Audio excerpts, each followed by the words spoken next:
Dear students, welcome to gits measures. आज की इस वीडियो में एक्सप्लेन करने जा रहा हूं फंक्शंस इन पाइथन। देखो ये टॉपिक ऐसा तो है नहीं कि आप पहली बार इसके बारे में सुन रहे हो। फंक्शंस तो हम लोग ऑलमोस्ट ऑल प्रोग्रामिंग लैंग्वेजेस में पढ़ते ही हैं।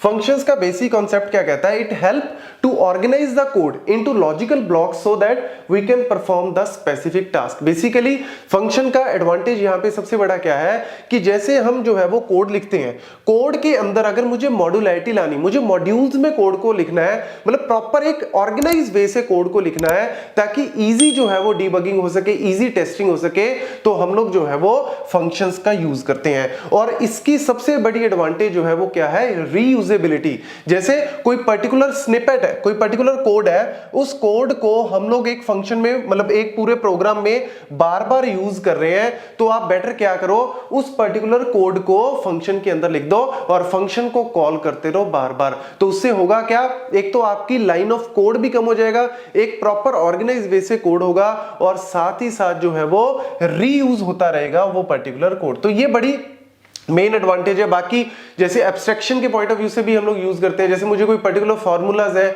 उन फार्मूलाज को मुझे एब्स्ट्रैक्ट करना है, हाइड करना है, तो मैं फंक्शन के अंदर जो है वो उसको यूज कर सकता हूं। एनकैप्सुलेट करना है तो वो भी मैं इसके अंदर कर सकता हूं। तो ये फंक्शंस का कॉन्सेप्ट है। तो इस वीडियो में हम लोग जो है वो नई चीज क्या सीखेंगे कि फंक्शंस जो है वो पाइथन के अंदर किस तरीके से क्रिएट किए जाते हैं, उसका सिंटेक्स क्या है, तो वो मैं यहाँ पे आपको विद एग्जीक्यूशन करवाऊंगा। तो देखो, सबसे पहले जब भी हम फंक्शन का सिंटेक्स लिखते हैं तो first and very important word that is def, DEF। हर एक फंक्शन जो है वो डेफ से ही स्टार्ट होगा। डेफिनेशन, ये फंक्शन की एक तरह से डेफिनेशन लिख रहे हैं, तो डेफ कीवर्ड जो है वो लगाना है। उसके बाद लगाना है आपको फंक्शन का नेम, जो भी आप नेम देना चाहते हो, F1 F2 XYZ, जो भी नेम देना चाहते हो नेम। उसके बाद आ जाते हैं जी आपका पैरामीटर, कि फंक्शन के अंदर आप कोई पैरामीटर पास करना चाहते हो। ऑल्दो ये ऑप्शनल है, कई बार ना इंटरव्यू में छोटे छोटे पॉइंट पूछ लेते हैं, तो नोट कर लेना।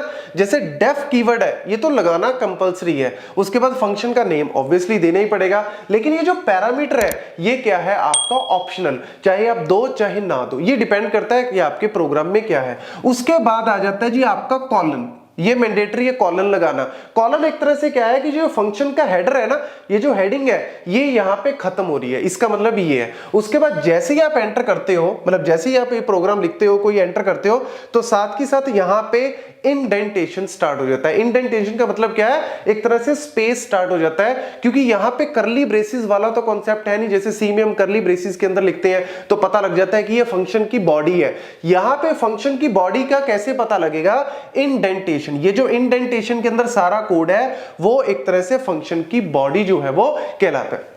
ये एक सिंपल सा कॉन्सेप्ट है। तो यहां पे पैरामीटर, उसके बाद हमने इंडेंटेशन जो है वो ऑटोमेटिकली आ जाता है। और यहां पे नेक्स्ट हमने क्या लिखा? ये है एक तरह से डॉक स्ट्रिंग।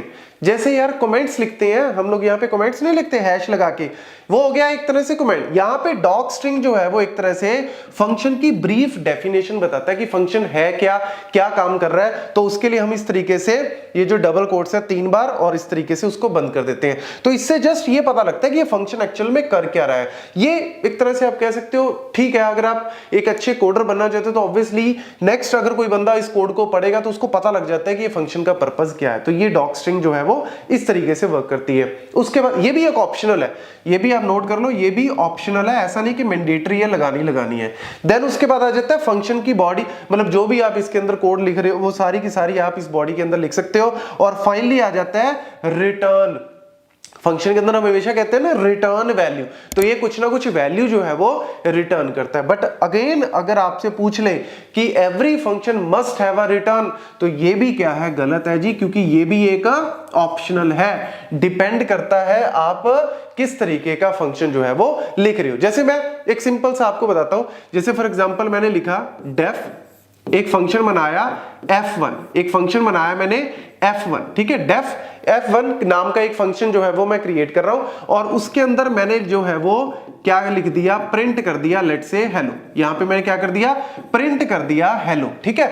और ये एक तरह से क्या हो गया? फंक्शन स्टार्ट हो गया डेफ, फंक्शन का नेम, कोई पैरामीटर नहीं पास किया मैंने, ये आपका वही आ गया कि पैरामीटर ऑप्शनल है, उसी का एग्जांपल आपको दे रहा हूं कि ऑप्शनल है, कॉलन लगा दिया, प्रिंट कर दिया हेलो, और उसके बाद मैंने क्या कर दिया, f1 को कॉल कर दिया। ये हो गया फंक्शन की डेफिनेशन, और ये क्या हो गया, फंक्शन की कॉलिंग। तो यहां पे जैसे ही आप इसको फंक्शन को कॉल करोगे f1 को, हेलो जो है वो प्रिंट हो जाएगा। तो ये सिंपल सा एग्जांपल, सिंपलेस्ट एग्जांपल आप कह सकते हो फंक्शन का, ठीक है। ऐसे फॉर एग्जांपल मैं करना चाहता हूं जैसे डेफ। अब देखो इसमें मैंने कोई रिटर्न भी नहीं किया, कोई रिटर्न नहीं किया, कोई पैरामीटर नहीं पास किया, ठीक है।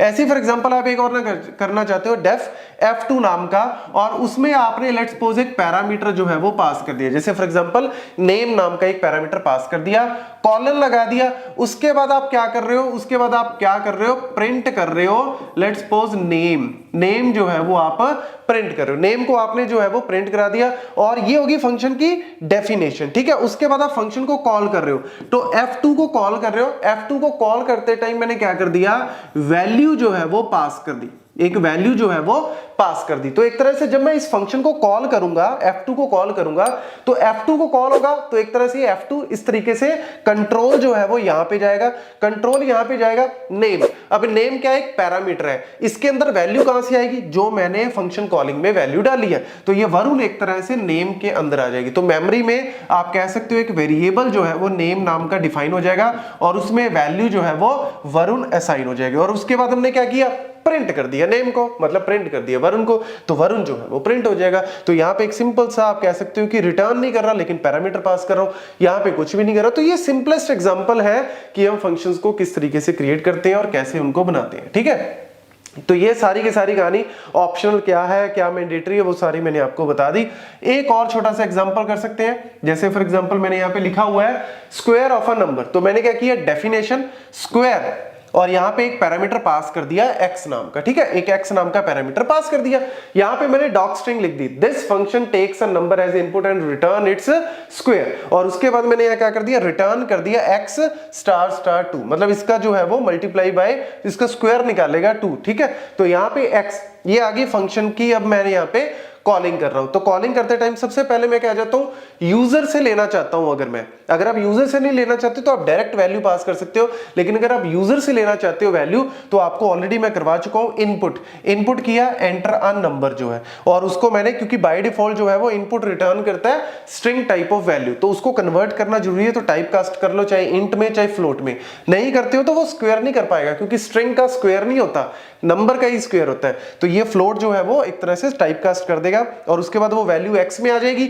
और यहाँ पे मैंने क्या किया, एक वेरिएबल ले लिया आउट और स्क्वायर x, और मतलब एक तरह से मैंने कॉल कर दिया स्क्वायर x। तो यहाँ पे लेट्स सपोज मैं इसको एंटर करता हूं, तो यूजर ने एंटर किया 10, तो 10 जो है वो x के अंदर आ गई, मतलब स्क्वायर इसके अंदर 10 आ गई। तो यहाँ पे एक तरह से 10 वैल्यू चली जाएगी, 10 वैल्यू यहाँ चली गई। हमने रिटर्न क्या किया, 10 इस तरीके से एक्सपोनेंशिएशन 2, तो यहाँ पे 10 की पावर 2 जो है वो क्या हो जाएगा, 100। तो यहाँ पे जो 100 जो है ये रिटर्न करेगा 100, यहाँ पे 100 रिटर्न होगा, और वो 100 जो है वो आउट में चला जाएगा, और फिर फाइनली प्रिंट कर दिया मैंने आउट को। तो ये सिंपल सा कॉन्सेप्ट है फंक्शंस किस तरीके से वर्क करते हैं। Thank you.